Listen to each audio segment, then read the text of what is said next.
over, and you also saw the model a few times that I've built. So unbelievable. That is a gift. That is so awesome.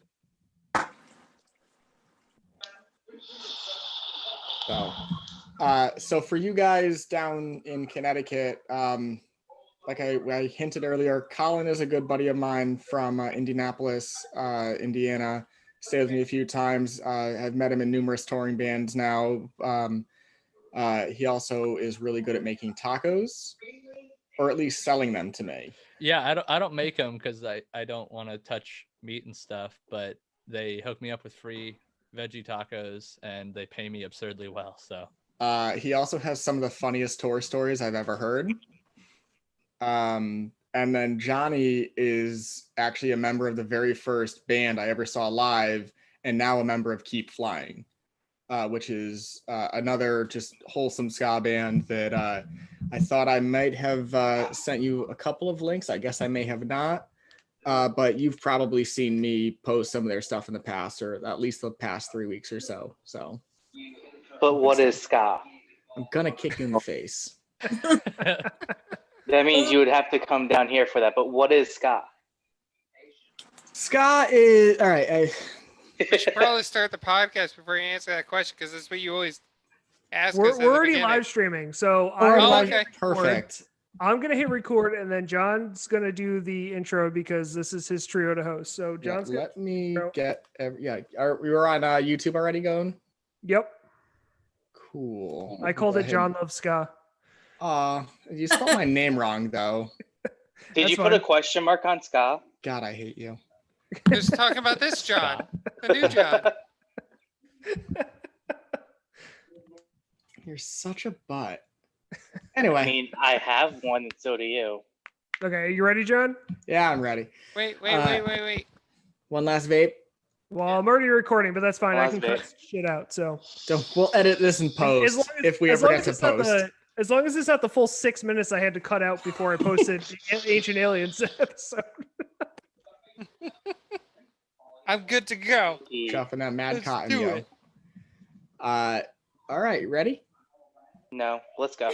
Cool. Welcome, ladies and gentlemen, and boys and girls, and he folk, they folk, she folk, to this week's episode of the 3-episode podcast. We have a very awesome group of guests tonight on top of our usual crowd. I'm just going to go kind of in a fun order. Joined with me tonight via Zoom is my good friend Justin. Hello, everyone. His younger, wiser friend Steven. Fuck you, John. Wait, younger? I'm older than he is. I didn't know that. I was making an assumption. Some dude that we picked up named Ryan. Hello. I don't know how I got into the Zoom call, but I appreciate it. A very sweet human being with purple hair named Val. Hi, John. And other people, but it's not just me. And I have two really awesome human beings here. First and foremost, right next to me on this side of the Zoom call, or actually above me on the live stream, is Colin from Indianapolis. Hello. And directly below me is Johnny. And you're down in New York, I believe, right? Yeah, on Long Island, baby. All right. So we have started the last couple of episodes with what is X genre? And I've asked these guys this. And now they wanted to start the episode with asking me what is... Because you made this up. I swear to God, you made this up. If I made this up, then Andy Samberg on Brooklyn Nine-Nine will never turn his back on something that I made up, and I should be getting royalties for it, and I'm still living in a tiny apartment in Boston. Well, that's well, it just means your lawyer is shit. That doesn't mean anything else. Yeah. Right. The simplest definition, without getting into the technical terms and the history, is ska music is pop punk or hardcore music or rock anthems with a brass section or with horns. That's the simplest way I describe it to people, and it's the way that people relate to it. There's a lot of history that it developed from reggae, and then there's some other minor music genres and bigger genres that merged and all that.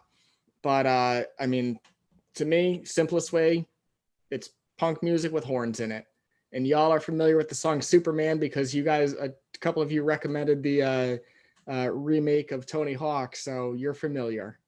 Excellent. Nope. God, I hate you, Steve. It's fine, but still, I haven't played the Guys, remake. Flat Earth.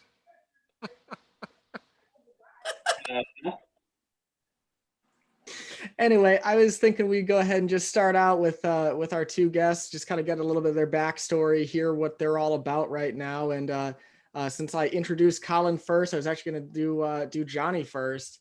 Let him tell his shtick and what he's up to and all the fun things that he's done in his life. Yeah, sure. So it's pretty much been all about music for me since I was a teen. Going to shows of all caliber and genre was definitely my escape from all the issues going on with my own life and you know, whatever was around me and figuring out my place in the world.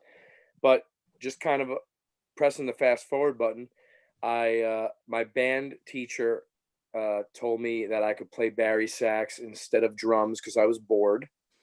And then I was drumming for a band, local band, and then I was bored, so I joined a band up front playing sax, and that was it. That was history. I went to school, Five Towns Music College for music business, and then a band from Connecticut, the shirt you're wearing, Flaming Tsunamis, asked me to join their band as part of the new horn section because they lost their trombone and trumpet player.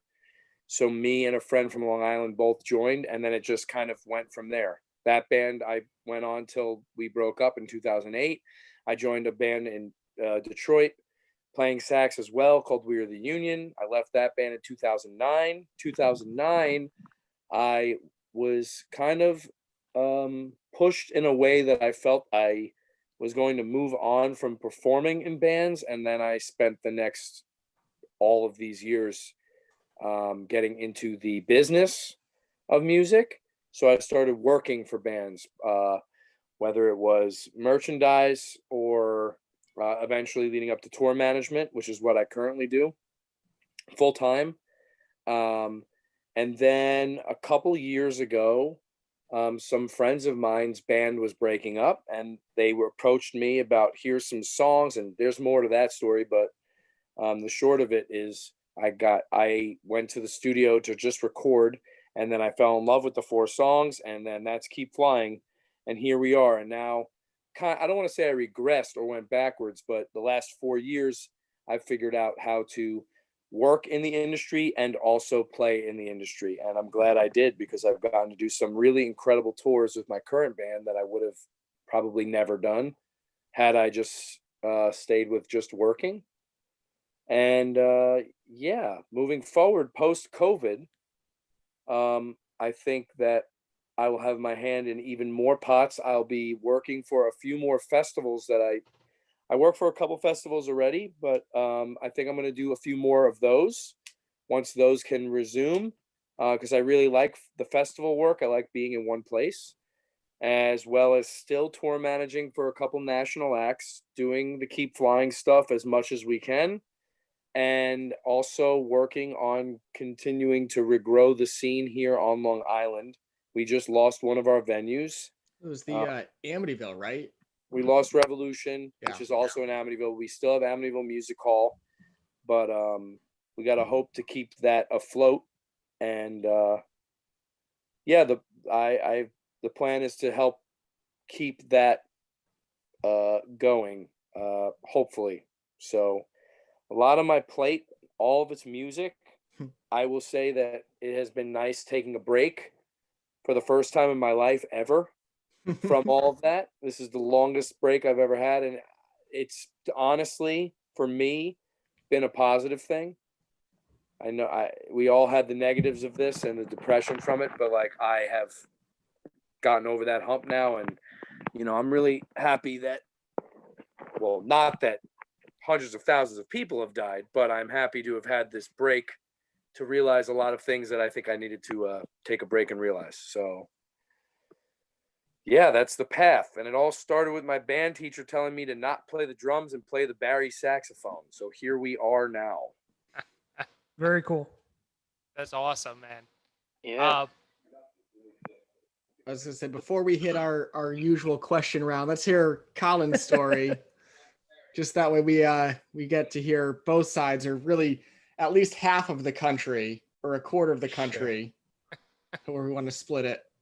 Sure. I am originally from Chicago.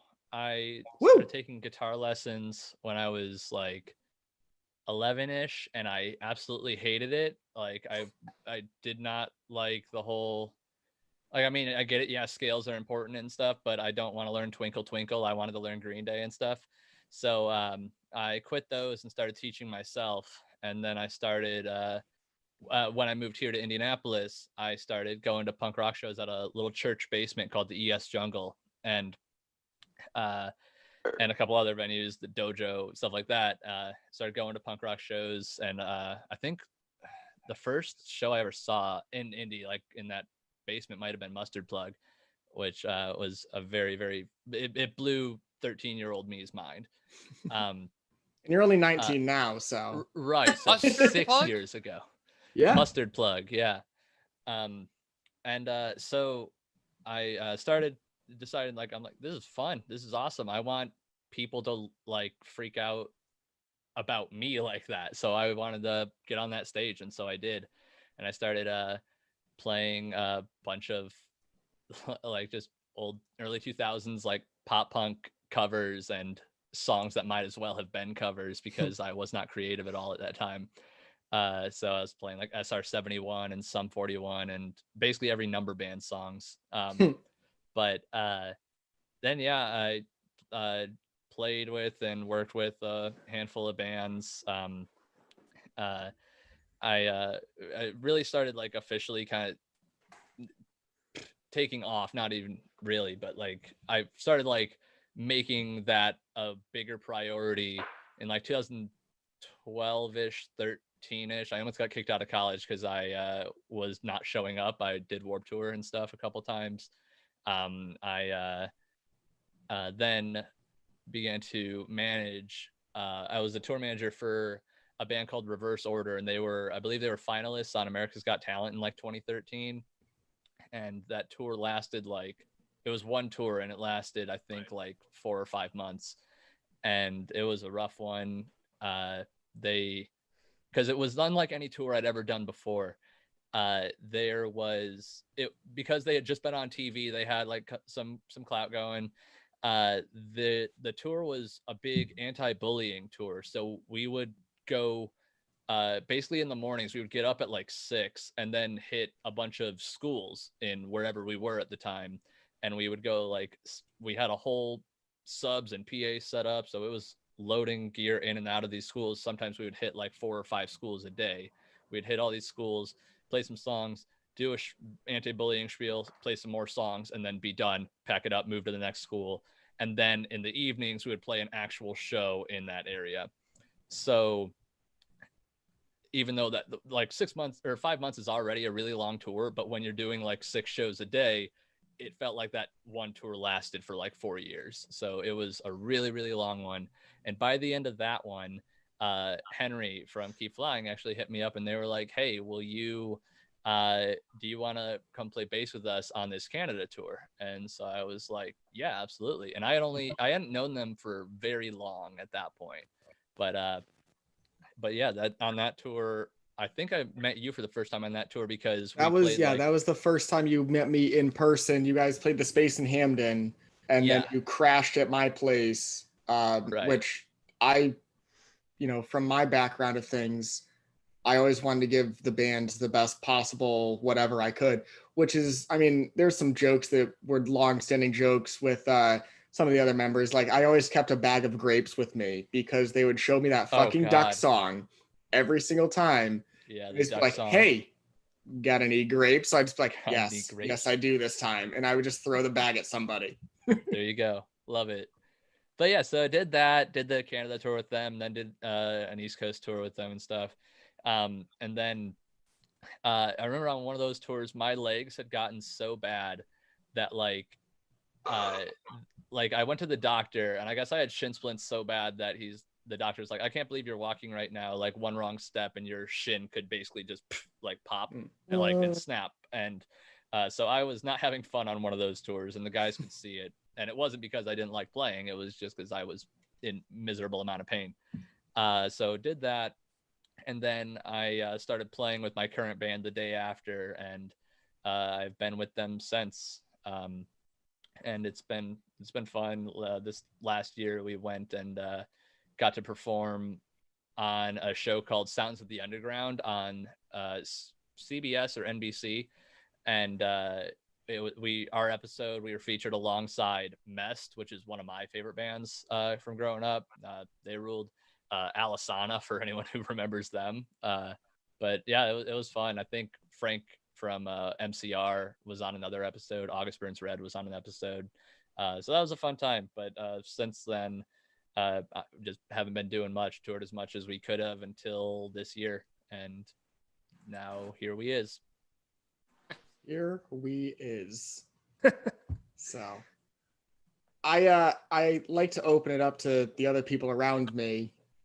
You know, you guys had some fun questions last week, so I figure you're going to have some this week. So it's not just me talking to two of my buddies, and four beautiful people as well are just chatting, you know, in the background or looking at me doing this. So True. Alright. I guess my first question goes to Colin.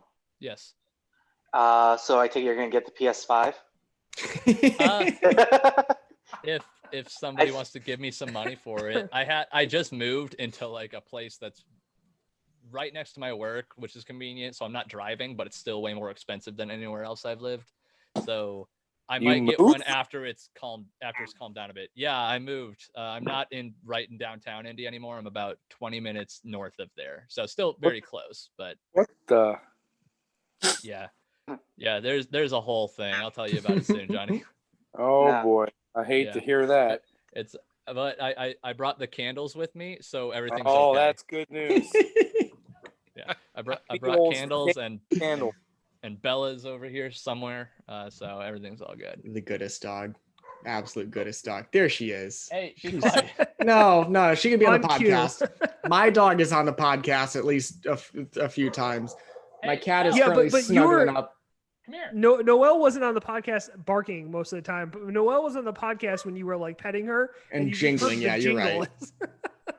It would just be John talking. You just hear in the background Jingle, jingle, jingle. Yeah, that's Noelle's contribution, because you know how many times I had to try and edit that out of fucking episodes. Every single time. It's wonderful. So All right, yeah, she's Yeah. doing her own thing. anyway, Anyway, she's a yes. pupper. It's fine. Yeah, PS5. I mean, I'm not dying to get it. I'll take it. But I saw the shirt, so I had to ask. yeah, I mean, I don't know. I'm a PlayStation kid, but I'm fine still hanging out with my PS4 for a while until the PS5 gets cheaper. A lot But- cheaper. I'm not part of the whole console wars thing. I like games. Yeah. Yeah. Well, you should get a That's- PC then. But I do. So Justin, just real quick to go off of last week's recommendation, Colin is looking for people to play Among Us with. So we'll link up. Yeah. Oh, I yes, have- please. The problem is, Colin, that I have a 6-month-old, so trying to find a night that I have free that I can, because we have we have our own Twitch channel that we used to stream to. So I was thinking of start streaming some games to it. So got to Okay. find a time to do that. But yeah, I've been wanting to play Among Us with this group for a while. So Down. because So, I play it all the time now, and it's ridiculous. Sweet. But So- I'm also that person who plays it, and I'm like trying to logically tell people things, and then there's this dude that turns around, he's like, "Red is sus," and it's like, dude, fuck you. I'm like, I was in electrical doing wiring. I think red is sus. Go fuck yourself. So I followed someone, I think, an entire match without doing anything, and I was the last person to die, and they're just like, yellow sus. I'm just like, huh, I am not sus. And everyone believed me. I'm just like, really? That's funny. Johnny, I love that Taker cutout. that's pretty sick. Yeah. Nice. So Like it's what, not even new taker. It's like, how old is that thing? that's 1999 or early 2000s, it looks But like. like, do you have it from then, or is it a new printing just of that picture? It's old, baby. Oh, that's awesome. So Oh wow. what is the kookiest thing that you guys ever did on tour? Oh, Jesus. What happens in Vegas stays in Vegas. I Listen, think I'm is not the asking about line. I'm not asking about Las Vegas. I'm asking about, like, I don't know, maybe they were in Nashville one weekend, or maybe they're out in California getting Del Taco, Oh, God. or wherever Del Taco's from. I don't even know.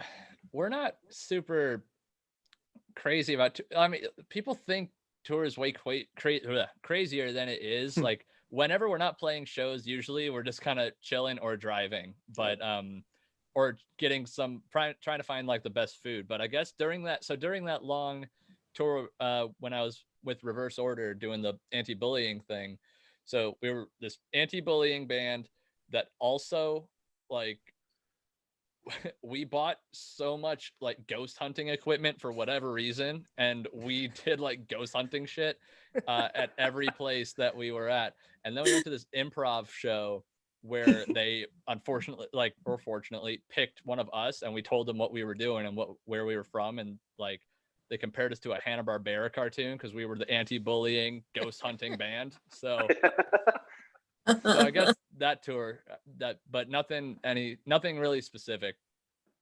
So were you Shaggy in this? I suppose I was, yeah. He's got the dog. He's got the hair. Yeah, Yeah, that's why I figured Shaggy.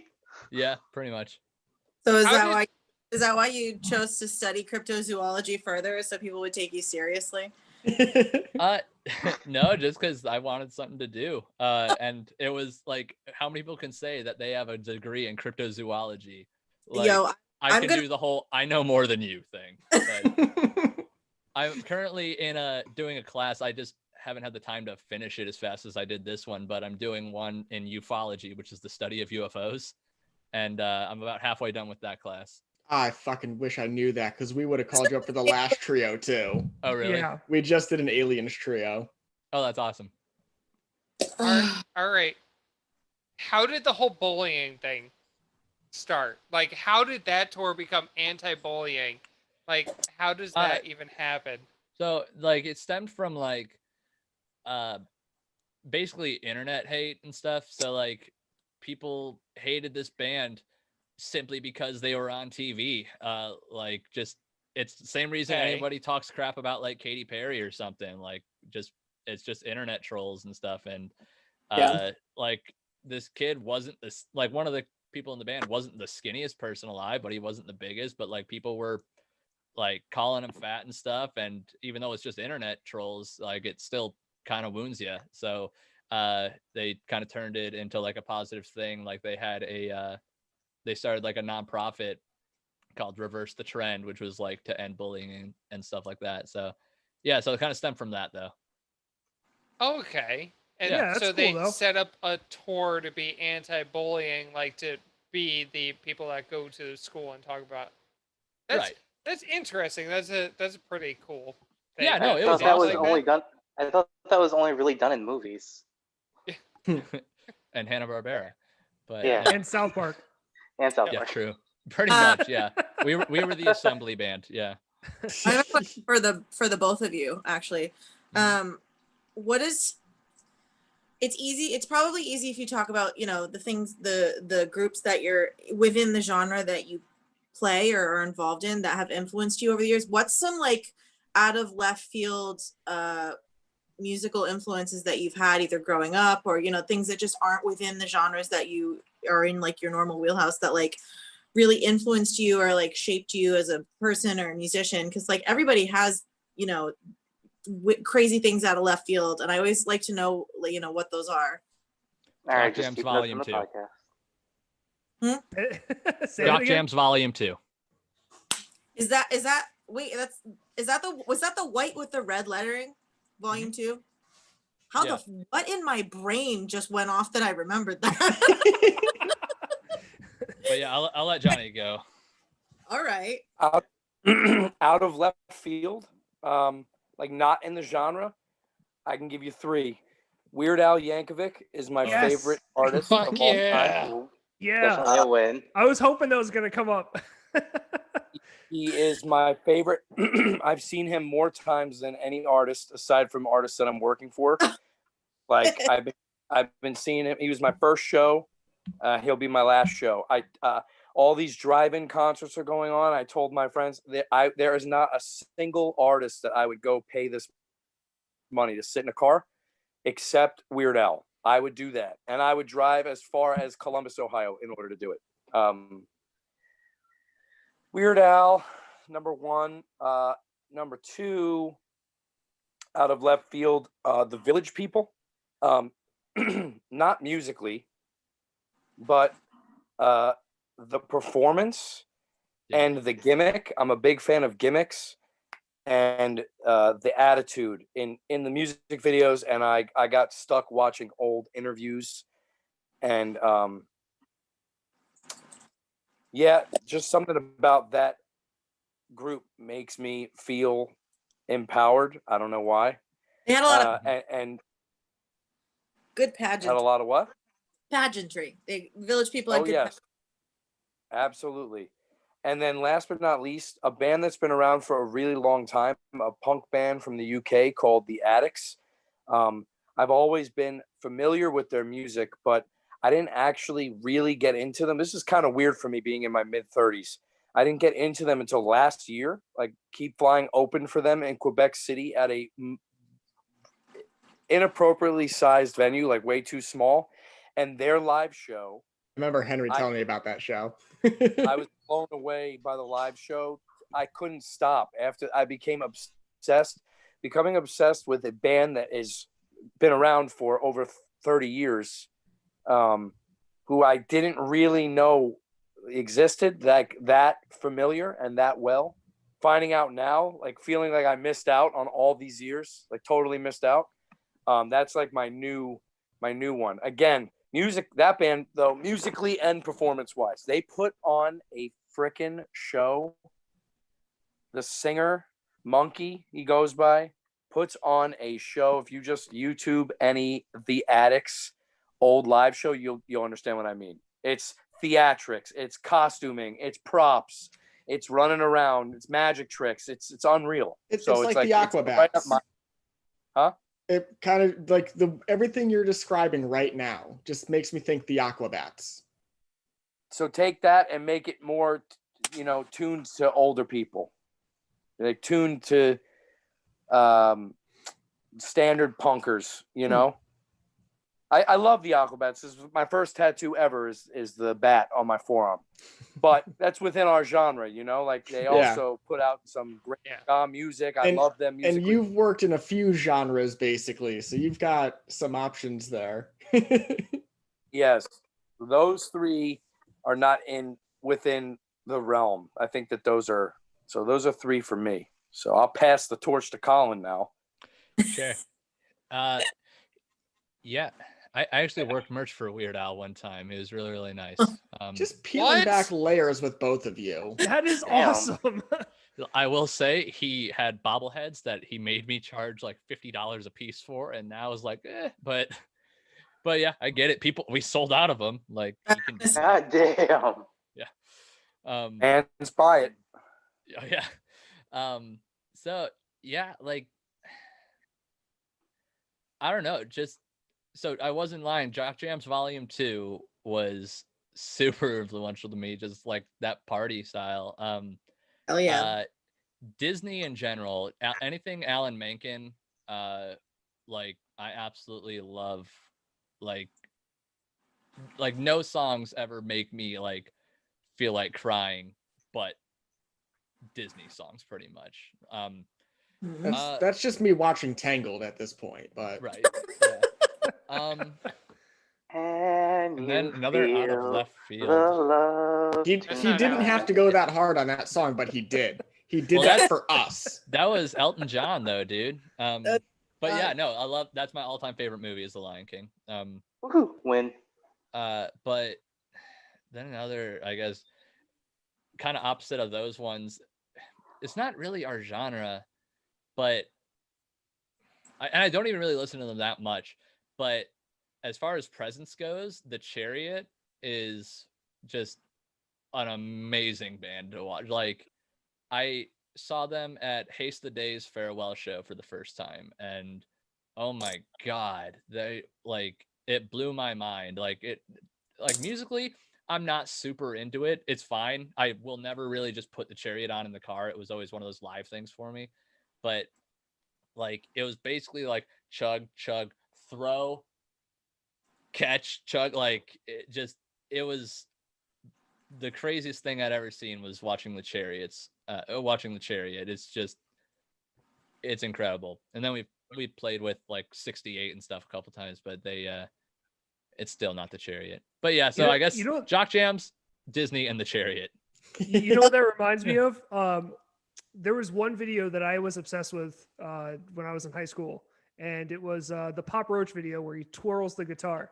I always fucking love like that video. I love that video specifically because he did that.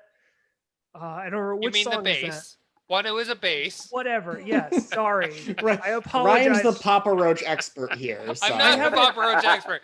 Don't ever put me in that box. I haven't listened to them in a long time. I don't remember. I just remember them spinning the bass. I believe that was Last Resort. Is it? Yes. The one. I don't know if I've ever seen the video for it. Yeah. I've I got out of Papa Roach before YouTube was a thing. So I was never allowed to watch music videos because my mom thought they were for the devil. Well, here I am, Mom. I'm going to hell. You want to hear God. Silly mom? My mom used to, so back before, when you used to be able to like on a tape deck record over tapes, my brother wanted Dookie. And so my mom was not strict, but she was just like, didn't want us to become degenerates, which we did anyways. But your brother does own a brewery, so he did, and he actually before that he worked for SJC Drums and like used to live with the owner of that drum. He was meant for music. He's a cool dude. But she took the Dookie tape and she went through the whole fucking album and would record blank on the tape thing over all the swears. And so my brother used to listen to Dookie, and there would be like badly bleeped out parts, but she would like do it for too long. So it was like 5 seconds of a song. And like whenever I think of like, listening to music as a little kid, I always think of, thinking of Dookie and its chopped up version via my mom. That's awesome. That's a lot of that's amazing. A lot of effort to put into that. Yeah, I'm insane. We're gonna be fucked up little kids, and so she was just trying to do whatever she could to save us. That's a lot of effort. So much effort. You could feel the love in that because she didn't want you to miss out on the music, but she put so much effort to making it safe for you guys to listen to. And we still turned out to be dicks. So yeah. Our mother just smashed things. That's about it. I remember. I don't. No. I don't remember that at all. Please don't come to my house in Boston and get in here. Well, we were in the car one day and we were listening to Linkin Park. Oh God, this story. Yeah, and we were like, "Oh, Mom and Dad, listen to this," and they listened to one song, turned around and was like, "What the fuck is this?" And we can never listen to it again. Yeah. So. Yeah. Good times. Good times. You now have the rarest version of Dookie. It's a Yeah. Dookie your mom cut. Yeah. Great. I don't want to know anything about about Dookie's her mom cut. Let's just be real here. It's the mom Dookie. God. So, Colin, somebody agrees with you. I'm not gonna blast him on our live chat right away, but he agrees that the Chariot is God tier. In his opinion, he loves them. So Nice. And Johnny, my buddy Tom Brill, aka the Red Baron, wants you to know that he loves you and he misses you and he says hello. What a legend. What a legend. Yeah, he was on the show last week, actually. Yeah. I'd love to say great kid, but he's not a kid anymore. I mean, he is the He's an reason I met you the adult first man. time. So, Yeah. You were talking about gimmicks. The very first show where I bought this T-shirt, it was, TFT was headlining the Flaming Tsunamis at this tiny fucking venue in like Milford, Connecticut. And it was, I forget the first two opening acts, but then it was HostageCon, The Fad, and Flaming Tsunamis. HostageCon did their thing, and they came out like mimes, and like, there was Terrifying. The Fad was just an awesome ska band from Long Island. And then like Andy and all of the guys in TFT came out as Santa and the Elves. Oh yes, that was a great run. It was such a fun, absolute gimmick of a show. And then, man, I just have a lot of fond memories of just punk shows and hardcore shows, and you get knocked down and like 16 people jump in to pull you back up, which is, it's family. We're all in this together. Speaking of shows, that was one of my questions. What's your least favorite show you ever did? This one, the 3-episode podcast, but the first 7 episodes we did. I apologize. We have a really bad host this week, so. Yeah. They're like the right now that I'm a part. Fuck that guy in the middle. He's a piece of shit. Yeah, I agree. I don't know. Do you have one, Johnny? First show I ever played.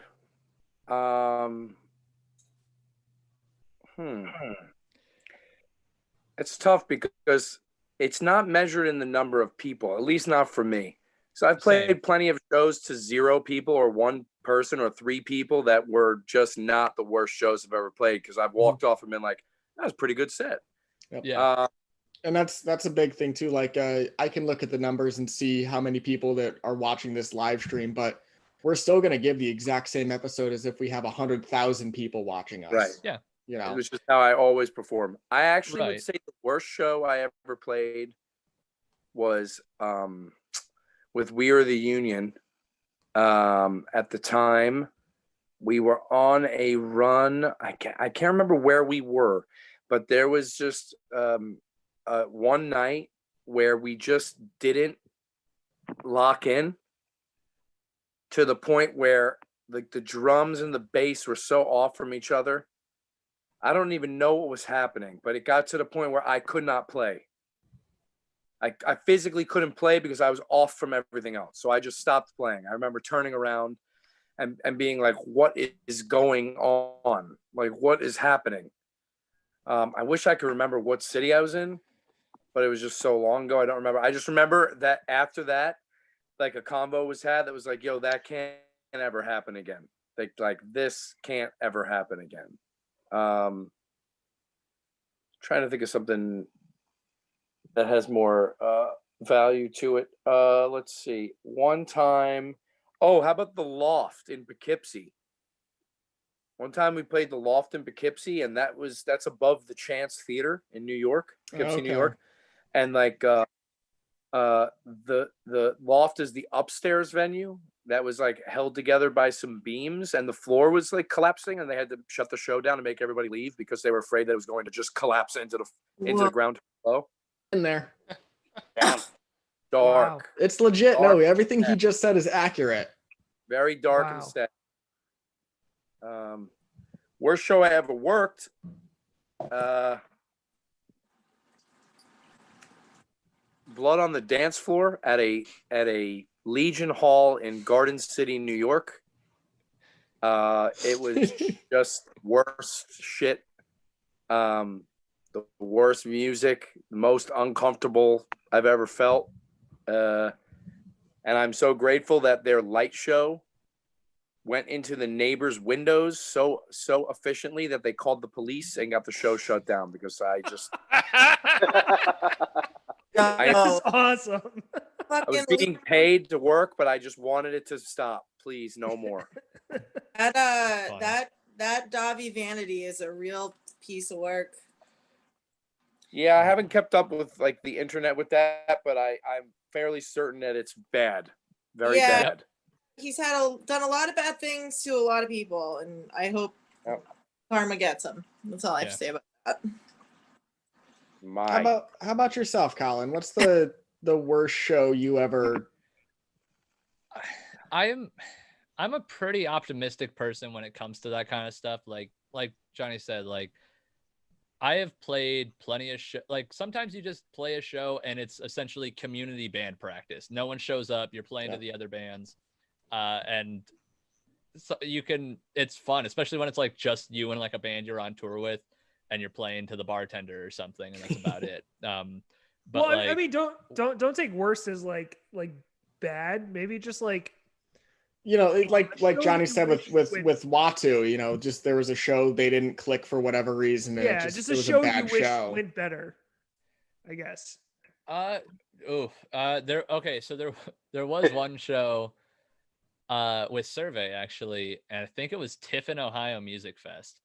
And first of all, we were playing at the same time, and like, I'm not even kidding, maybe 40 feet away from Hawthorne Heights on like the big stage. So it was like tent, and then like you could throw a rock at the big stage that is like right next to us.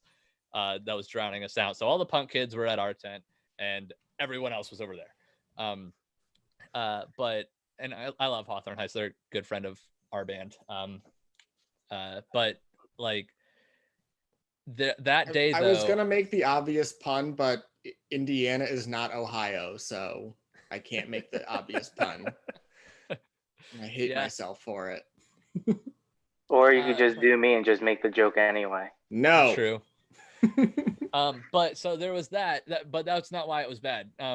So I don't know what was up, but so during the first song, I was borrowing, I think, that old Stingray that Henry used to bring along on tour. I was playing that, and like first song, the bottom strap button just ripped out of the bass. So I'm like, well, okay, I need something that can be held up. So I borrowed one from the band we were touring with, Lila Ignite, and they lent me theirs, but we were not able to get it to make a sound the entire set. So we couldn't halt the show anymore. We had to just let it keep going. So basically the entire set until the last 30 seconds of the song, I had no sound coming from my bass. And Henry was so pissed. Like, Happy.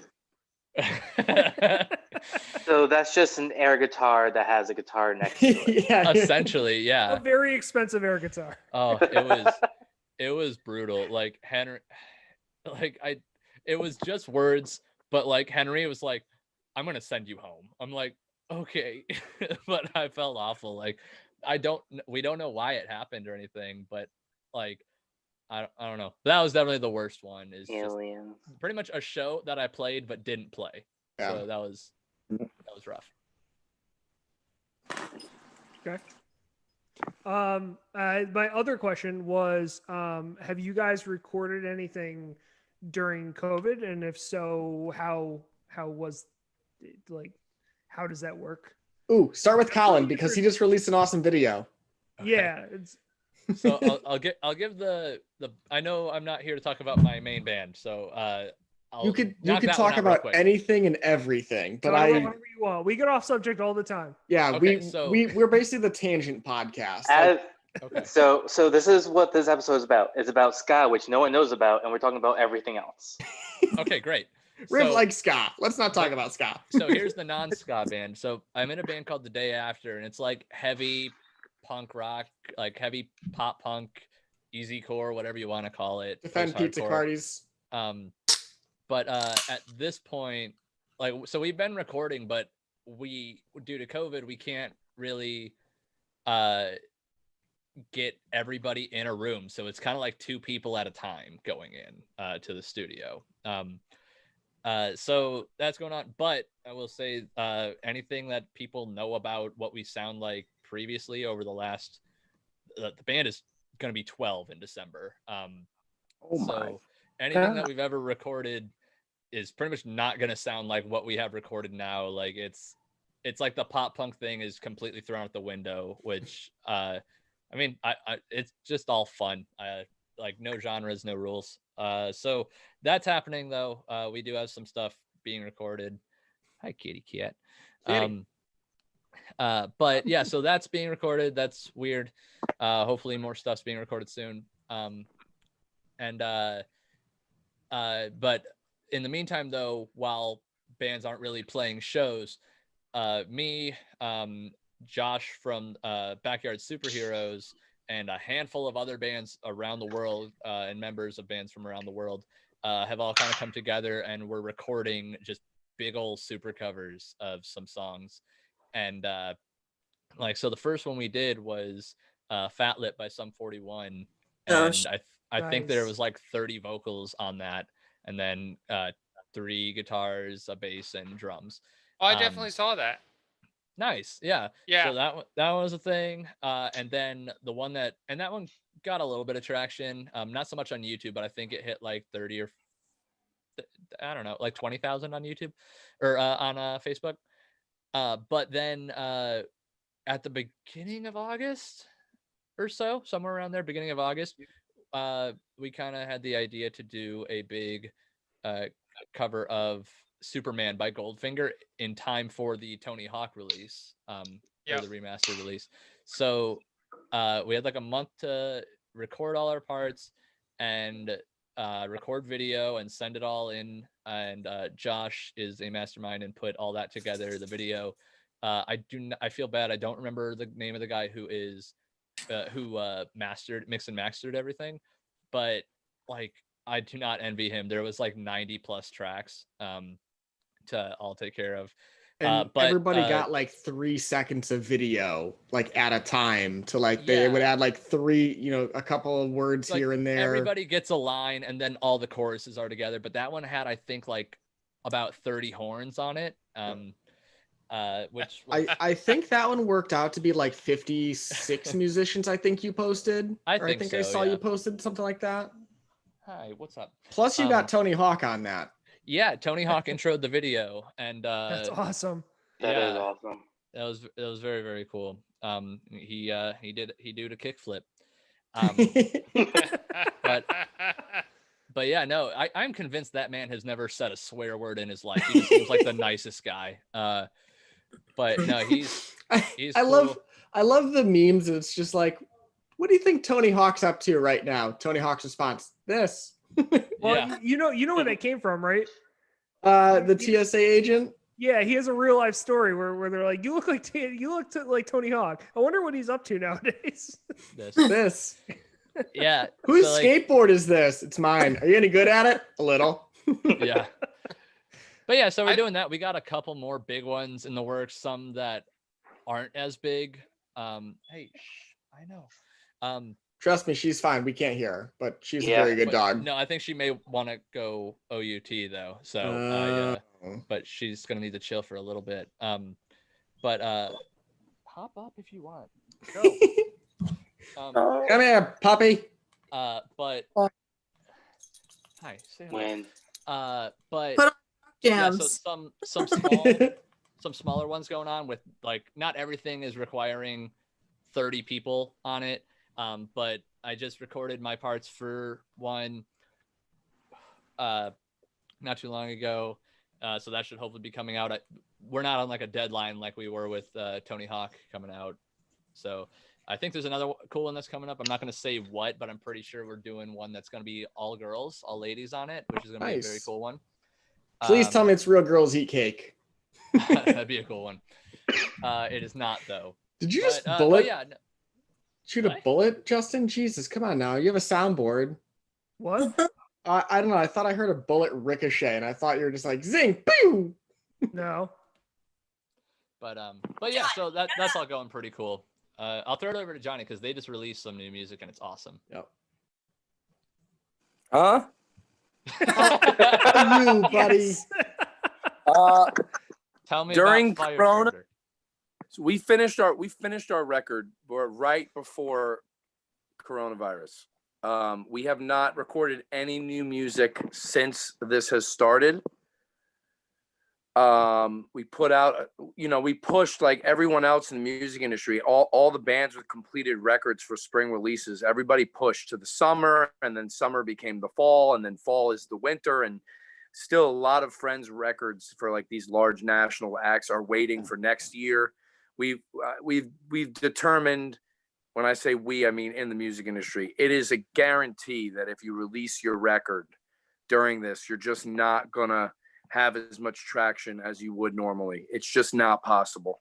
It's just not possible. No matter how much content you create, you can have the most content in the world, and without the touring aspect, you're just not able to promote your music. So we were waiting, but we don't want to wait no longer, because no one knows when this is going to be over. No one knows when touring is going to be able to resume fully. We spent a few months, trying to figure it out, but everyone's opinion is different, right? I'm reading every day. I read the global news just to stay educated. But you got 2 weeks ago, they're tossing out that we might not be fully normal until 2024. I don't know what that's going to be for music. You know what I'm saying? But it's like, anyway, we can't wait, right? So we're releasing the record at the end of the year. We're putting it out on December 11th.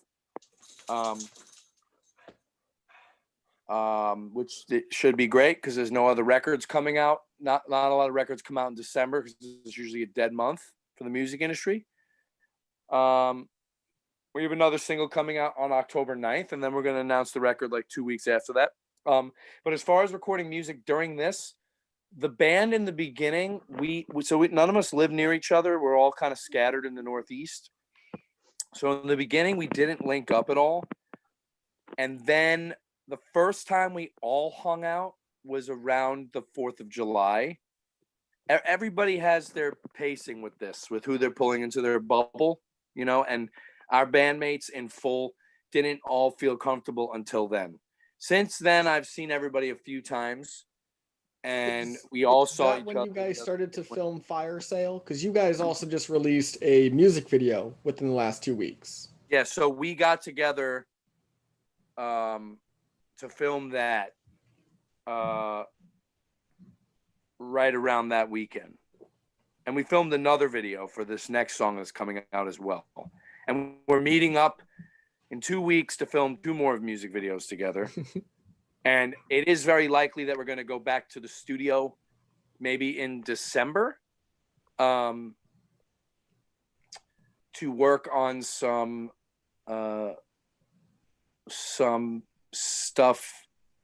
Well, straight up, we're going to work on some like different versions of current songs. Mm-hmm. We're going to do reimagined versions of songs from each of the EPs and release that as like a final EP before we go and release our first full length. So as far as recording with the Corona, we will be going together in December, because all of us have been inside each other's bubble already. So like we've already done that. So yeah, I think recording for us is going to be normal. We're going to just go to where we normally go in Hamilton at the Lumberyard and be there for a week and record some stuff. I don't know. Everyone's different with this. You know what I mean? To be completely frank, I just got back I went to Disney and Universal this past week. Oh, how is that? And, everybody was, the first day I put a picture up on my Instagram, I got 25 questions, 25 people. Yeah. It's safe. I had a vacation. I canceled it. I was supposed to do that. Blah, blah, blah, blah. I'm reading this. It's safer for me. It was more safe there than my supermarket. Yep. And that's pretty much legit. I can tell you as a giant Disney file, I got to show it, the Marvel fanboy tattoo. Everybody who I know who has gone to Disney or lives in or around Orlando, not so much Tampa with Busch Gardens, but they're all saying that it's safer in one of the parks than it is to go to the local like grocery store.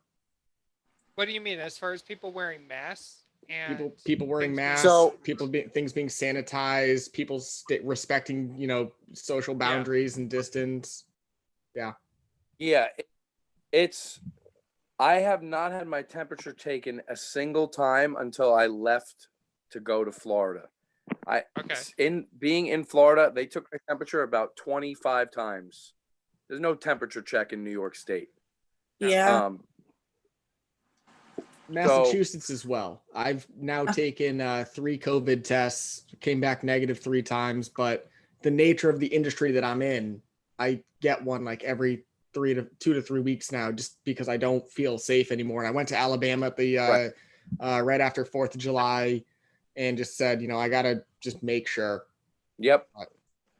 Or do you have a Disney- new fetish of having things stuck up your nose, John? I mean, we haven't gotten to Might be a that little trio bit of yet. both. Wait, I Sorry. thought you said you didn't want to do sex. I didn't. We aren't. We're gonna stay family friendly Okay. because this way Colin can listen to us Family at friendly. work. Family. Alright. Oh yeah. Okay. Just fuck. Sorry to interrupt there, John. I just No, it's all good. I was just wondering because I was just watching a news video of Disney just laid off 28,000 people from their parks. Sure did. And I personally was thinking like, oh, if you go into Disney, that would be a disaster. I've been to Disney in Florida and California, and the only experiences I've ever had was standing in line with people coughing all over you, no matter what. We did a anyway, Disney for trio, and I hours. was the only one who liked Disney. Yeah, Everybody else just shit on it. but the way that Justin. No, I like the way that you're Universal. describing no, it, no. John, No, I like let me Universal. we're correct not you. getting back into Disney. We Okay, did we're not getting back shit into on this Disney. discussion. No. I need to correct this douchebag. We did not shit on Disney. We shat on the fact that most people don't want to spend the money to go there unless they have a family or something like that. Most of us are not spending the money to go to the theme park unless there's a reason to do so. That was our disagreement. It was not about Disney. We did not shit on Disney. You douchebag. I'm sorry. There's a new I'm ringtone, by the way. sorry, You saying our you guests, that douchebag. We have to. It's a strong point between us. and Disney. I like turtles. But getting back to, I'm sorry I interrupted you, John. I was the way you're picturing Disney is like the way I want to experience Disney is with like people not around me that much and like people like staying safe and like completely and totally like that sounds better. What was there ride times and everything for Disney too? At Disney? So this is what I said when I left after the last day. I would rather wear a mask and deal with Disney the way it is now than how it normally is. So What was No, hands down agree.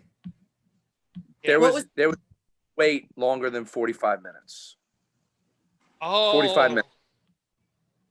There was Nice. nothing longer than that. And a lot of stuff was 20 minutes. Yet they've fully integrated you having to order your food on the mobile app so you don't have to go wait in the line there. And you can order it and then show up in a half an hour and it's done. That you read today or whenever that they laid off all these people. I think it's like every business, they figured out they don't need all these workers and they're probably not going to need all those workers to come back ever again. Yeah. The sad thing too is, you know, like I mentioned Busch Gardens, I had a friend who's a makeup artist out there. She was one that was laid off maybe about 2 to 3 weeks ago. But the saddest one in terms of Disney that I just saw was that Yeehaw Bob, who is at, I think it's the Hoop-Dee-Doo Review, just got, you know, informed that he's done as well.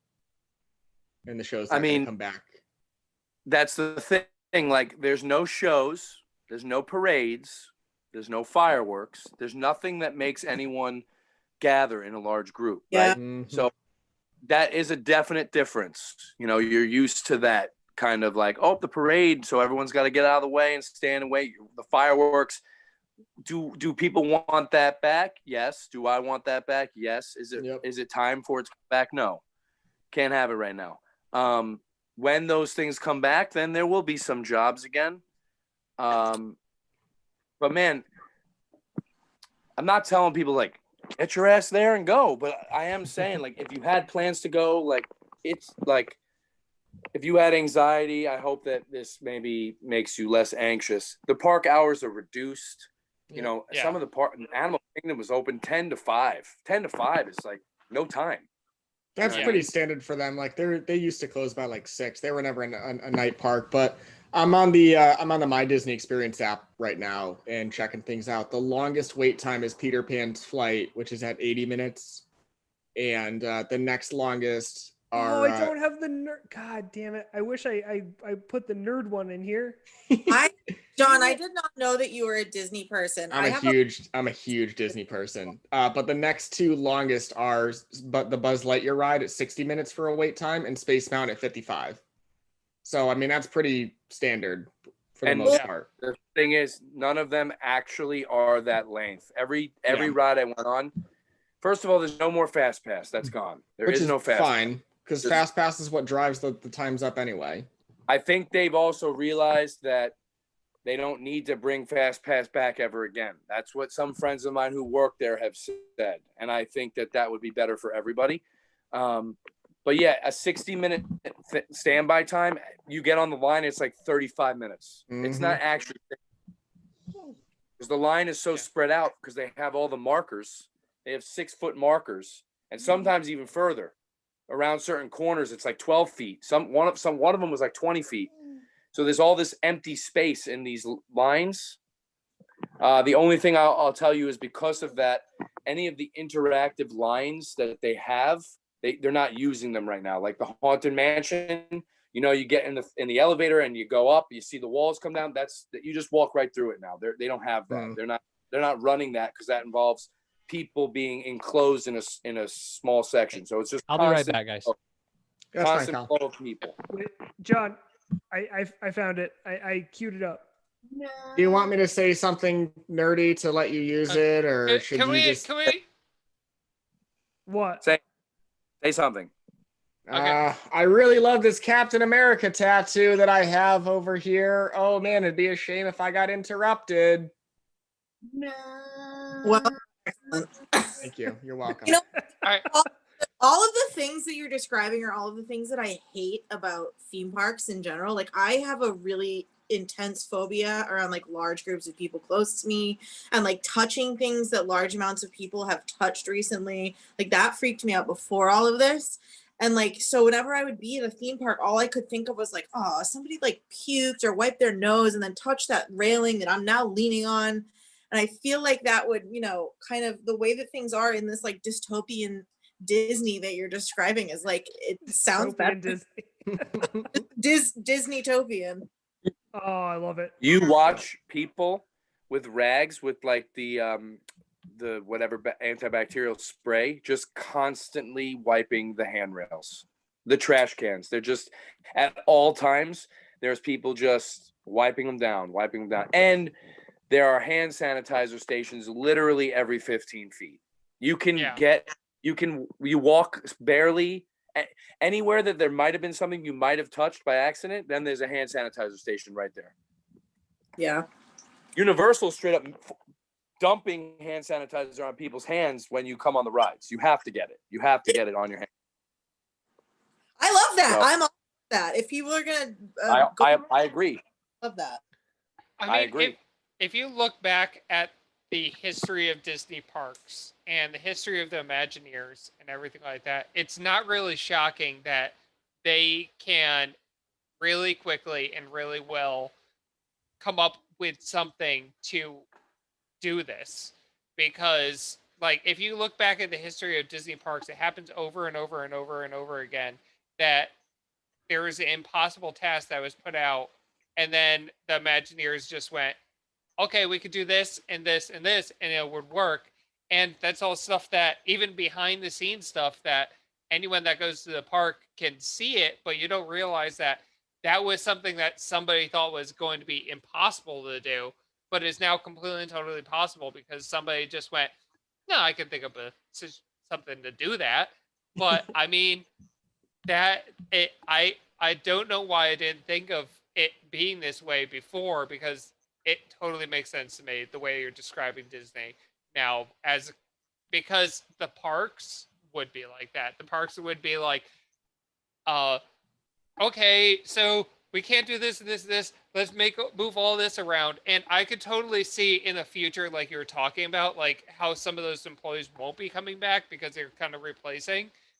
I completely and totally. I mean, I'm shocked that there's so many people still working at Disney, to be quite Right. honest, because and I think it's happening in a lot of restaurants, and it's happening in a lot of companies all throughout the world, that some companies are just going, wait, we don't actually need human labor anymore. Or, wait, we don't actually need people in a big Yep. office building doing Well, that's the something all day long. so many stories of people who are like I have a friend who works for Facebook, and he's like, they're not even going to bring us back into the office until maybe 2021, 2022. Google. Yeah, Google's not bringing any employees back into their office until July of 2021. They don't, already like- made a statement. Where the world is, I love this, and I'm gonna try not to get on the soapbox, but I love the fact that like people are actually realizing that they don't have to fucking kill themselves, or the companies don't have to kill their employees to like get their job done. They can do Yeah. things from home. I wish my CEO knew that, but my CEO does not. So I mean, it's part of why I love the company that I work for so much, because, you know, they're actively like, hey, this is a kind of a shitty situation. Let's go through all this. But let's bring this back to music, because Okay, I got the perfect question for music. We're- I've been we- meaning to ask we it. have to move to the next section soon. So let's All right, last question. So John Riv. So Riv has a vendetta against my weird band. I was actually about to bring something like this up, so I'm very Yeah. glad. I like a lot of Japanese bands. I like Mongolian bands. Also, I like wait, time a out. bunch of foreign I bands. need to defend myself real quickly. Okay. I don't have a vendetta against the bands that you like. There's just a lot of mainstream bands that I think are fucking terrible. Yeah. And I was gonna tell this story, but please continue, and we'll go into that in a few. So I was wondering if you guys have any bands that you listen to. You were talking about the Attic, and actually, I think I've seen a logo of the Attic before somewhere, like in the background of maybe a BBC show or something like that. I saw them. It's weird, but I think I've seen the logo for the Attic. Do you guys have any really weird bands that you like that is hard to explain to people why you love them so much? It's not. I mean, I don't care who you are. Baby metal is better than your band. Fuck Like, yeah! Fuck yeah! Fuck yeah! Take that, John. Listen, Eat that. I have nothing against them, because even Rob Zombie came out, and you know, because somebody was bitching, he's like, well, I paid to see Rob Zombie. What the fuck are these little girls doing? And Rob Zombie's like, these little girls have more talent at 12 years old than you will have until the day you die. Like, get fucked. No, like, they crush it. Like, I don't like the game Just Dance, but if Yeah. DDR ever came back, it could be all baby metal songs, and I would play Yeah. that shit every day and be in the best shape of my life. I think one of my favorite concert videos that I've ever seen is Road to Resistance. The concert footage of that. The crowds in Japan go harder than any I've ever seen. Like, you it's should. So nuts. a buddy of mine, I shouldn't say buddy, but an acquaintance of a buddy of mine, literally wrote his thesis on punk music in France. Nice. And actually, Ryan, you were there for that show. Is the comedy show that Sean did in New Haven. Yeah. And it was the other comic that was with him, and he was saying that like at punk shows in France, they do that French thing where like hello, and they like kiss each other on the cheek real quick, and then they just like beat the fuck out of one another. So, Well, if you like Japanese metal, have you ever listened to Maximum the Hormone? Absolutely. Their concerts also look insane, especially the more underground concert Right. footage that I've seen of them like going, okay, everybody put on a motorcycle helmet and just Yeah, start the helmets. Yeah, That's nuts. yeah, it's So. amazing. what about you, Johnny? Foreign bands? Any band whatsoever that, you know, Hard to explain to people, like that you've had to like maybe take a minute and be like, okay, this is why they're awesome, when most people would not give them a second chance. Or This anything band like makes hard rock songs about things that Yeah. happen in history. Oh, that must be Sabaton. that. Yeah. Like, Actually, real quick, back to Maximum the Hormone. I was trying to tell and it was hard to describe them. So I was trying to tell my boss at one of my old jobs. I used to work at Guitar Center, like the call center. So Yeah. I would handle all the pissed off people from around the country. Oh, I'm so sorry. But I was like trying to tell my boss about this cool, like heavy Japanese, like metal band or hardcore band. And I couldn't think of the name because it's an odd name. And I was like, oh, whatever. Here, I'll just Google it real quick. And without thinking and without skipping a beat, I type in Japanese hardcore, enter on my work computer, and just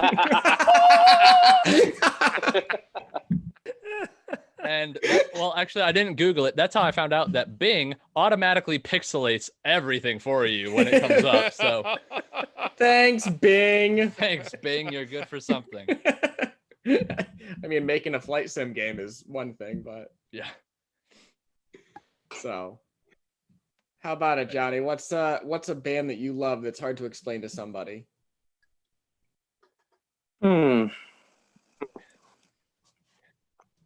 I think I'm stumped there.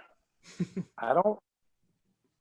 I mean, I think some people might think Weird Al is a weird thing, but I think almost everybody that You I've know met who that he is, has though. a soul Yeah. Yeah, I don't is have to Weird Al. explain. As far as I explaining, mean, we're also extremely weird. I mean, Yeah. I've already threw the alley up, which is literally any ska band ever. What I is agree. ska? I agree. I have to explain that one to more people more often than anything else. True. They're like, usually because they think it's bad. They're like, this is bad. I don't know why you like this. It's crap. Yeah. Wow, that sounds awful lot like at least 3 of the people on this Zoom call right now, dicks. Well, I don't know what Hey. you're talking. I just fuck with you, but I love ska. I have a lot of it on my playlist. Are you kidding me? The to hear So- the word a lot makes me nervous because a lot of it is bad, in my opinion. I think a lot of the bands are not good, but there are most some. of it is stuff that I've heard from video games, especially like Tony Hawk, and then a lot of it is Those are all good. Those. Well, I have a bunch of Real Big Fish on my playlist, on my main playlist too. So Real Big Fish is fine. and not I mean not, and not I my favorite band, but they put on an amazing show, and they're Yeah. they're never gonna die. Aaron Really Barrett nice will do dudes. that and until then there's 2 songs from Streetlight Manifesto that I like. I think that's a clearly incredibly talented band, but Yeah. that's almost beyond. You know, like Thomas is the singer songwriter is next Yeah. level. He hates when people call him ska. He hates Right. it. yeah, he's a pop punk band with horns. He hates was- he's Okay. the rock guy. I'm rock Yeah. music. I Folk saw music. my favorite thing is seeing their Wikipedia page change the genre like to thrash Americana or something. Like, Sounds right. yeah. Thrash Americana sounds more like what he wants it to be. Yeah. It's not wrong. But yeah. I mean, they're so good. Like that horn section. Everyone in that band is incredible at what they do. I think the weird one for me is I actually don't listen to that much. It's crazy. Though music is my whole life, I don't really listen to. I don't use Spotify. I don't use Apple Music or anything. Not in like a I'm better than you thing. I just am old and shitty, and I never got You're not into that it. old though. How old are you? I'm 34, but I just You're didn't Or get 3 You're months. 2 years older than I am. Yeah, Straight up, that's like, not bad. Guys, I turn 30 next week, so Oh, shut up, you youngin. I'm over the hill. I was just one of those people that was like, yeah, I still have the CD in the car. I do have And CDs then in the car. I had an wish. iPod. I went out and bought a Daft Punk record so I could listen to it in the car. Do you still Right. have the big CD thing? The big like 4 wide? No, come on now. I've have- I've at least graduated a little bit, but I have 4 of them. They're sitting in my Yeah. closet. Oh, nice.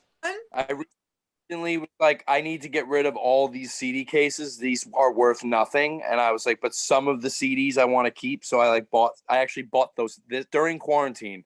That was something that I did. I moved CDs into those booklet binders. Oh. But mostly all I listen to now are soundtracks because I actually love film probably just a little bit more than I do music. Ooh, can you throw some of your faves out? The faves as far as soundtracks go. Yes, Huh? please. Yeah. Is Jurassic Park in your definitely. top? I feel like it is. I'm not gonna say it's in my top. It's a legendary soundtrack, but like what I've been listening to, I finally got the Lost soundtrack. It's like a 3 LP live. Oh, do you like Lost? Oh, I'm Does he like Oh Lost? my god, I'm- I am a Lost slut. okay. I am a lost slut. Doo-doo-doo. No, Rum, little lost slut. God, you just All I can think of is a prostitute. They can't find her pimp. Justin, Just wandering down the road. I'm a lost slut. Justin, you have to clip that. Definitely Yeah, have to clip that. Listen, my hands got sweaty because I'm so excited. I love Lost. That- So That is what happens whenever any lost person finds another lost person. I'm also feeling that. Now you're two Yeah, found actually- people. One of the things I did during quarantine, I've probably watched through it like 10 times, but I watched through with my mother for her first time, oh, shit. and what Scrubs? a fulfilling experience that was. Have you Watching seen? her reactions. Yeah. Have you watched Chronologically Lost? I have not done that yet. Someone sent it to me though. Have you done that? What I did during quarantine, I finally did Chronologically Lost, and it fucked me up in different ways. Yeah, okay. See, that's a whole different thing. Yeah, so Chronologically Lost is someone took all of Lost. So Lost has a lot of like flashbacks, flash forwards, and shit like that.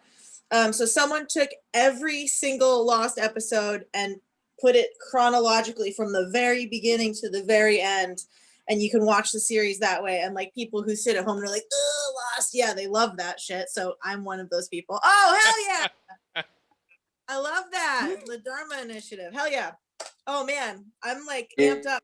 I'm ready to go. You got to check I got out a his custom band. blanket made. Oh man. I will definitely be sending her some Okay, we music can talk about tonight. this for hours, but we'll have to do that. Yeah, isn't there a band that completely is all about Lost?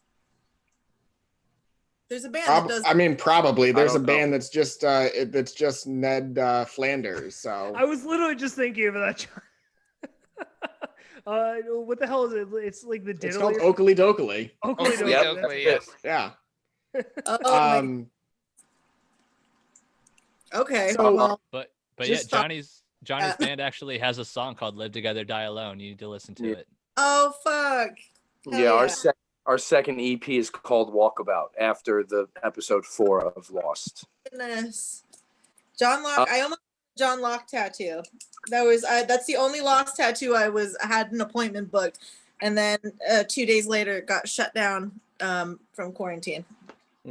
Oh no, that's gonna have to I- still happen. I want Don't Tell Me What I Can't Do. I really want that on my body somewhere at some point. So, well, I think we Okay. found a trio, guys, but I can't do it. Yeah. oh Yeah, shit. I'll have to actually watch some Lost before I was. Yeah.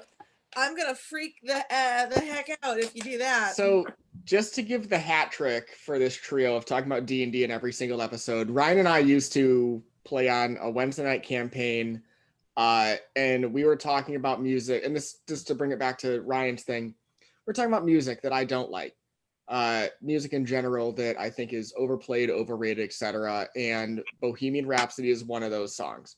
I understand the technical aspects and all that, but the amount that it's played on the radio with, I know you're giving me the face too. It's fine. How dare- With the The amount that it's glasses played, came off. everything, like I don't like Sweet Caroline either, but hey, everybody fucking loves it. Okay, Yeah, but we're our- about to fight. But our DM, listen, oh what a night.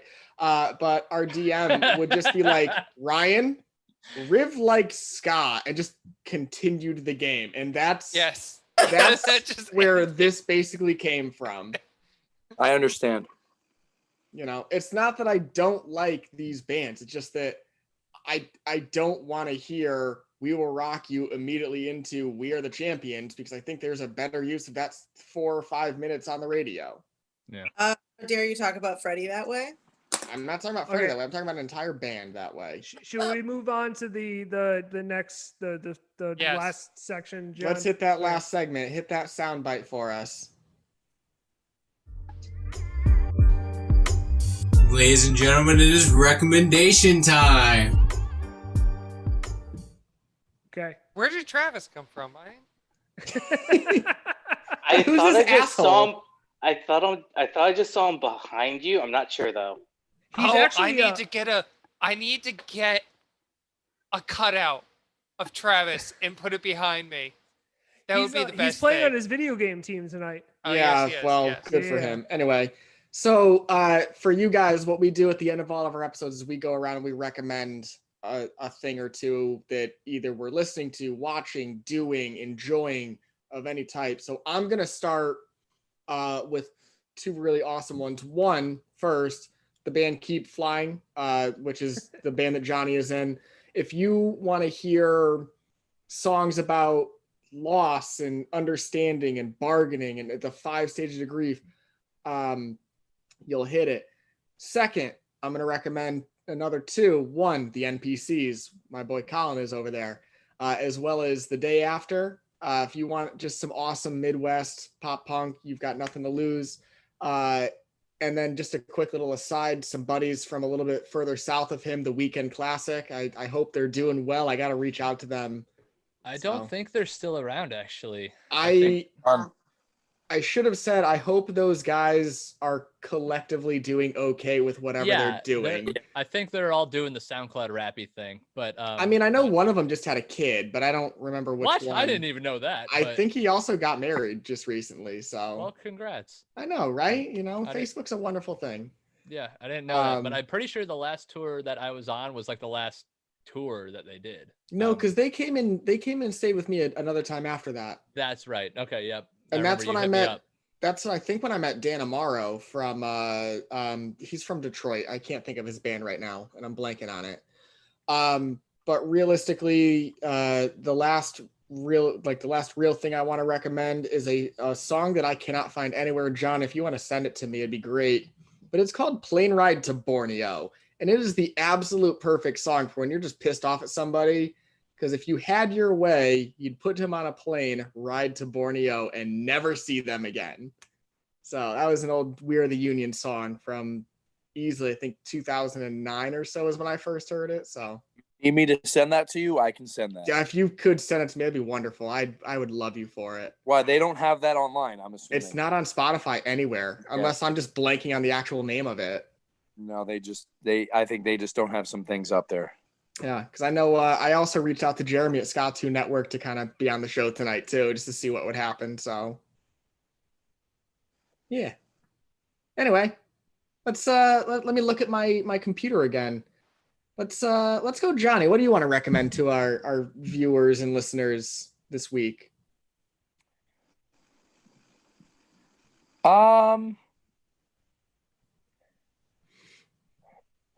The Boys, the television program on Amazon Prime. If you haven't seen that, I recommend that. Facts. HBO's Kitty. Lovecraft Country. Nice. It's real good. Also, HBO's Raised by Wolves. I'm caught up now. Oh my goodness. Ridley Scott. Oh, it rocks. Oh, I didn't even Also, know it all of these started. Huh? I didn't even know it started. So it's good. Oh, the finale is Thursday. Oh shit! I'm gonna have to catch up. Very awesome, and all of those have incredible soundtracks. Not just like the songs that they're using, but like score wise. So I've been completely enthralled in that, and I just started Amazon Prime's Utopia, which it's great so far. Yeah. Those are my recommendation. Music, I haven't, like, my friends put out some records. I haven't listened to the records yet. That's cool. No, we recommend anything. I recommended you guys just because I like free promotion. I mean, last week, Justin recommended the game Among Us. Yeah. So. Right. Yeah, I say those shows are awesome, and we're getting into Halloween time, so I guess I recommend everybody watches John Carpenter's The Thing and Hellraiser 2, Hellbound. You can watch the first one if you want, but the second one is the better of the two. It is Might as my well God. also watch Ghosts of This- Mars while we're at it. This John is definitely better than our John. Man, fuck you. Speaking of people who are better than me, let's go to Colin. False, but all right. I've been listening to a lot of MXPX lately, like old and new, but their newest record I am absolutely loving. I think it's just self-titled. I don't know song names. I just kind of like throw it on and let it go. But yeah, the newest MXPX record has been awesome, and they've thrown up a couple covers. They did their own version of Franco Un-American by NoFX, and that's a really fun version that they did. Robert Kirkman, the guy that wrote The Walking Dead, he's putting out a new comic called Firestarter, and I am absolutely in love with it. If the guys who made Avatar: The Last Airbender were to get their hands on it, they would make a phenomenal show. I really hope something comes out of it. Jurassic Park Camp Cretaceous on Netflix is one of the most adorable and fun things I've ever watched. I love it. Is It's that so much the fun. animated one or the Lego Yeah. one? Okay. There's a Lego one? There's a Lego everything these days. True. I liked it, Johnny. But dude, I'm just here for the lore, man. And I'm just here for the roar. For the lore. And I'm here for the roar. Okay. Oh, Rawr. But Means I love you, a dinosaur. Jesus. And I recommend Keep Flying as well. I have been listening to you guys a lot as well. I recommend wearing a mask. I'll leave it at that. and I recommend getting registered to vote. Yeah, that's a thing too. I think the debate's happening right now. It is, yeah, well, that's it is as we speak. Who's playing? Or not playing? I don't know how politics work. Trump Yeah, the and debate is Biden are happening going right back now. and forth fighting about stuff. It's, Old it's- senile. it's All I Dallas can and think of Tampa now Bay, is- right? Yeah, well, yeah. Yeah, basically. Yeah, all I can think I'll of just now watch the is- weekend update tomorrow and figure it out. Yeah, I'll find out in I'm November. watching the whole thing as soon as we're done. I'll find out in November. Yeah. Justin. Recommendations. Yeah, I was actually one of the things I was thinking of was recommending Camp Cretaceous because it was pretty good. I watched it, but one of the recommendation I'm going to make this week is these actually just came in. They're from Hori, but it is you can't see that with my camera, but it's Switch controllers that connects. It's because you have a to- cool background as Yeah, opposed no, I to know. just a normie one like we got. Yeah, well, I figured, I should have our like logo and shit up. That's fair. I probably should too, but then you can't see my Adventure Zone novels. Yeah. Here we go. Nerd Okay, button. so now can you see it? Yep, Yes. totally can. Yeah, Wow. they're like super comfy. They just came out. They worked with Nintendo to make them, so Wow. they're all like they're really comfortable to use, and I like them a lot. So I bought them for myself for my birthday, and it took a while to come in because they just got released and they were on back order. So That's like almost as wide as the original Xbox controller. well, I thought I actually I don't know. I know Ryan has the Switch, but when you get the Switch, it comes with the little controller that you can put the Joy-Cons into to make a controller. And I didn't. So these are powered by the Switch. I didn't realize that they didn't have their own battery. So I literally took my Nintendo my 3-prong screwdriver and I took that apart so I could put this onto that, and then it didn't work because these aren't powered by themselves. So Oh. I felt like an idiot. I got all the way through it and I was like, oh, never mind. So, but yeah, no, it's really comfortable. The company's name is Hori, Hori. They're on Amazon. So yeah, that's my recommendation.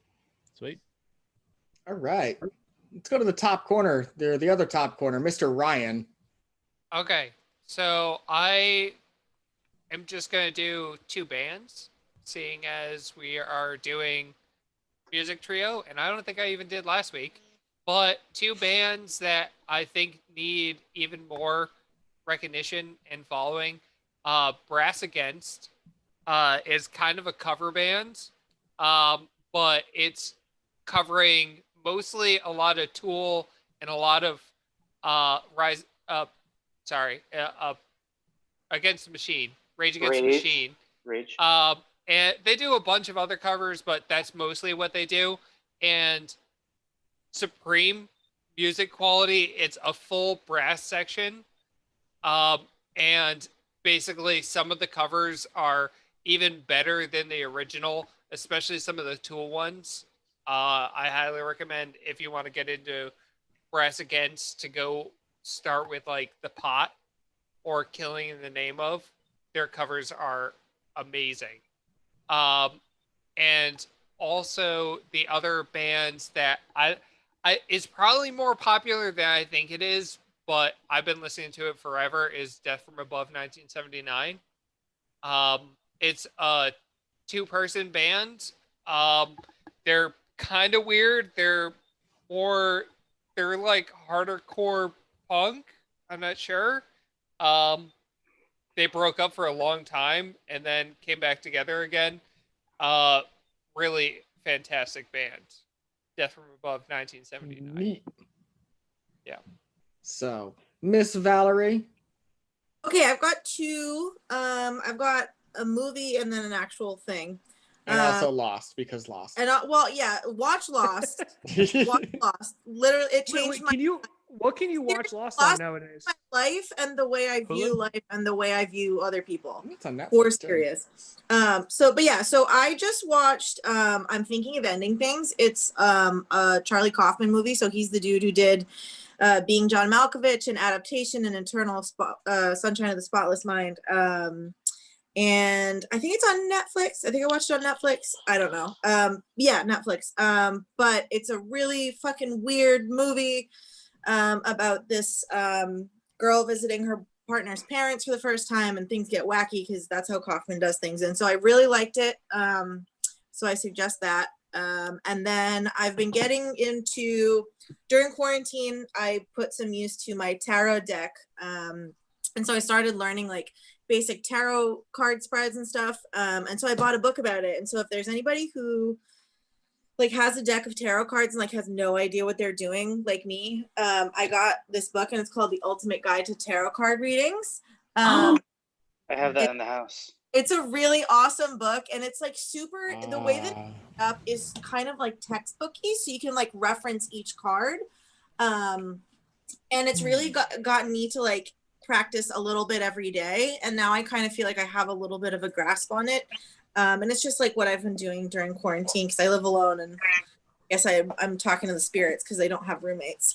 But yeah, so that movie kicks ass, and that book kicks ass. And Lost. Neat. Nice. Well, You go watch Lost on Hulu and Amazon Prime. hey, now we know, and knowing is half the battle. You know what the other half is? Liking. Violence. Oh. So, Steve, what is your recommendation for this week? My recommendation is going to be a combination of a couple of things, but it's all going to be in one thing. Ooh. So it's a video on YouTube. It is done by Dennis Leary. Is it the asshole song? Because the song is the asshole song. The song is the asshole song, but you're looking for the Halo version of it. Oh god. Because it's like red versus blue. That's partly in it as well. Plus Halo things, and the video is just amazing just because of how the video was done, because it seemed like the guy in Halo was singing the song, and it was fucking amazing. The head bobbing and everything like that.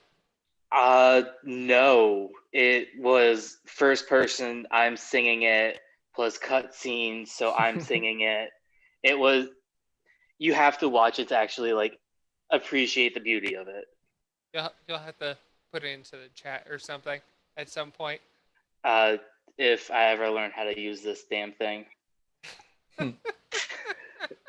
but if I'm able to, I will. But it's Dennis Leary, I'm an asshole, and then you look for the one with a halo.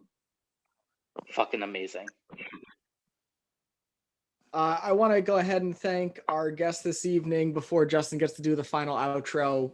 Once again, John, Colin, it's absolutely great to have you guys on. I'm so happy I got to see you guys again with everything going on right now. I can't wait, Johnny, for the new album. I know things are difficult in the camp right now with, just the life events that have happened in the past, but please give everybody the best. Tell them I miss them and can't wait to be at a show again. It literally feels like yesterday that y'all were playing that show up in Boston. I got to come out and, hang out with you guys. Colin, same to you. I know the last time I saw you was you weren't touring with the Day After or the NPCs at all, but I genuinely can't wait till the day I get to hug you in person again and throw food at you and just make sure that you're fed and that you have a delicious orange soda ready to go. For sure. So, thank you very much. As that comes to a close, Justin, go ahead and do your shtick for the people at home. Okay. Perform, monkey, perform.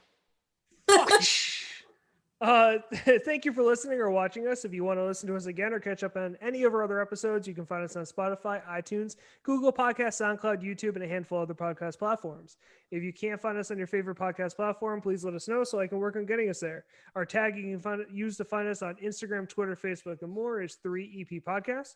That's 3EP Podcast. Our website is 3eppodcast.com. Our email is 3episodepodcast@gmail.com. That's with the 3 spelled out.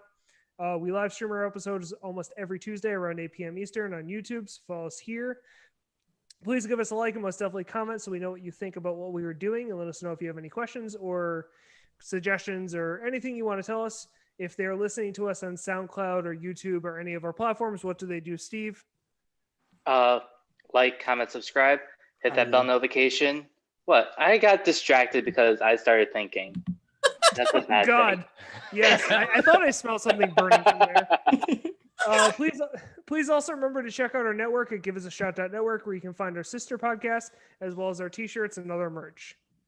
Everyone want to say some parting words before we end? Bye. Thank you so much for listening or watching. Hey, I'm off the hook next week. Bye-bye. Thank you. Ah! Okay. I really got to Bye, pee. everyone. Let's go.